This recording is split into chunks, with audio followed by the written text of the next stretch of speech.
all, welcome to my YouTube channel. Hope you all are doing extremely well. Well, in this video, I'm going to share my own interview experience for Capgemini. Those who are having their exam or as well as their interview in Capgemini for them. This video is going to be very helpful. So make sure to watch the complete video, right? It is going to be very helpful for you. But before proceeding further in the video, do like this video, do subscribe this channel and be a part of our Telegram community as well. The link for the Telegram channel is given in the description itself.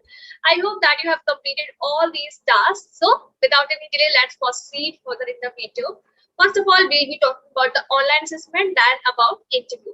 So let's come to the online assessment first. So let me tell you that in Capgemini, all the rounds are elimination round except the behavioral round, right?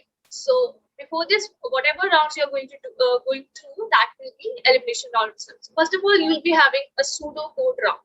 In this, you will be having questions based on pseudo code. Now, talking about pseudo code, so they are like normal output-based questions. It just they are not following any particular coding language in that. So that is what we call it as pseudo code, right? So talking about the difficulty level, the questions will be fairly easy. Some tricky things are there. Like generally, what I observed is that mainly they do ask questions related to the bitwise operators. So make sure that your concepts related to bitwise operators should be clear. I've already made some videos related to the pseudo codes asked in Capgemini. And if you want me to make another video related to bitwise operators and so, you can please drop a comment in the comment section. Right, so pseudo codes, according to me, they were fairly easy. Again, there was a sectional cutoff that was decided for the pseudo code. So if you are clearing that particular cutoff, then you will be you are going to attend the next round, that will be a verbal ability round. For verbal ability, I would say that it also depends on the candidate who is giving the exam. It's not like that like a particular section easy for me, that it is going to be easy for you as well. For verbal, if I would say, then I completed this particular section before the allotted time. So if this is a weak point for you, let's suppose verbal is a weak point for you, then obviously you are going to take more time than I took. So again, it varies from candidate to candidate. When talking about verbal, so according to me, that was easy to medium, I can say about this. And I completed the verbal meeting question before the allotted time. And then next round that you have to go through is gaming aptitude. So gaming based questions will be there. Now they were very tricky, right? They were tricky. Like some questions were easy as well, but some questions were tricky, especially when you have to recall some like a pattern of a particular dot and everything. Like some these kind of questions were there. So certain questions, certain games will be there. One by one, they'll be allotted to you, and they'll be explaining. First of all, they'll be explaining you as well that how this is going to work. So it's not like randomly the question is going to come. So the related concept they are going to explain you as well, that this is how this particular game is going to work, and you have to do the particular task. They are going to explain you this on the screen itself. But yes, they were fairly tricky according to me. And also that there's a particular time allotted for this as well. And for this round as well, there is a sectional cutoff. If you are clearing that particular cutoff, only then they are going to give you a chance to attend the behavioral round. So I was able to clear that particular round as well. Then the next round was behavior round. Now behavior round is not an elimination round. Now this round is just to understand the qualities, characteristics, behavior of a particular candidate. It's just all about this thing. It's just to understand your qualities, leadership qualities, team management, and all these things, whether you're a multitasking person or not. It's not an elimination round, first of all, so you don't have to worry. Now in Capgemini, there is one thing. Even though you are clearing all the sections, it doesn't ensure that you will be getting the interview mail. Yes, you heard it right. So first of all, they are going to prepare some merit and all. Also, it depends on the requirement of the company as well.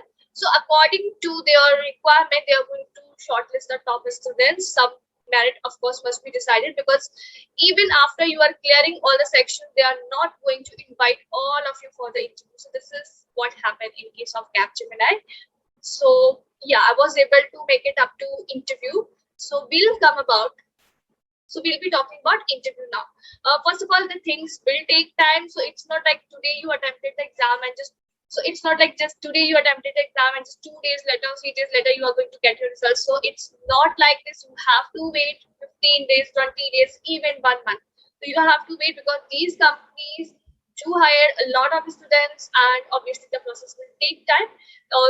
These things I've already mentioned in my other videos as well. So this is the time, like placement is the time where you have to be patient, you have to wait for your results. And definitely, if you have done well, so no one is going to reject you. So let's talk about the next process, that was interview. Technical interview was fairly easy. Again, there was some technical glitches from my side. I think there was some internet issue from my side, but the interviewer was very good. She was very supportive. She understood all the things. Like, first of all, what happened? She started like with a quick introduction of her, and then she asked me to introduce myself, and then I give a crisp introduction of a concise introduction of mine, and then some technical issues happened from my side, and I got disconnected. But somehow I managed to connect again, and interviewer was still present there. I just apologized for the problem caused from my side, but she was like, "Okay, that's totally fine. We do understand as if things are going to like going virtual, so not a problem."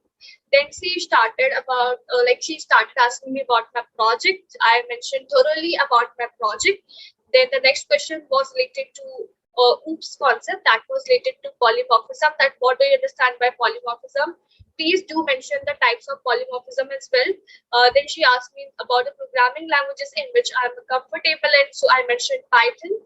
So she said, okay. Then she asked some questions related to Python. Again, the questions were really easy, like commonly asked interview questions. If you are going to search, then definitely these questions were some of from these particular questions in itself.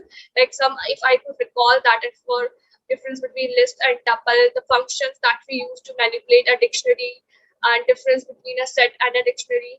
So these kind of questions were there from the Python, like normal basic questions that it's important you should be aware of if you're saying that, if you're mentioning that you know Python. So these kind of questions were there. Then she asked me that whether I know C or C++ too. So I mentioned yes, I know them as well. So some questions related to these particular languages were asked, like what is the difference between structured programming language and object-oriented language? Why do we need a object-oriented language even though we have a structured programming language? So these kind of like basic questions that is important you should be aware of. So like normally the questions are easy. She didn't ask me any coding question, and some more technical related technical itself questions were there related to software development lifecycle as well. She asked me a few questions about some models as well, like his waterfall model and V model. I explained all of them. Then she was fairly okay with my answers, and then she asked me, okay, I'm done from my side. If you have anything to ask, you can go with that. You can go ahead.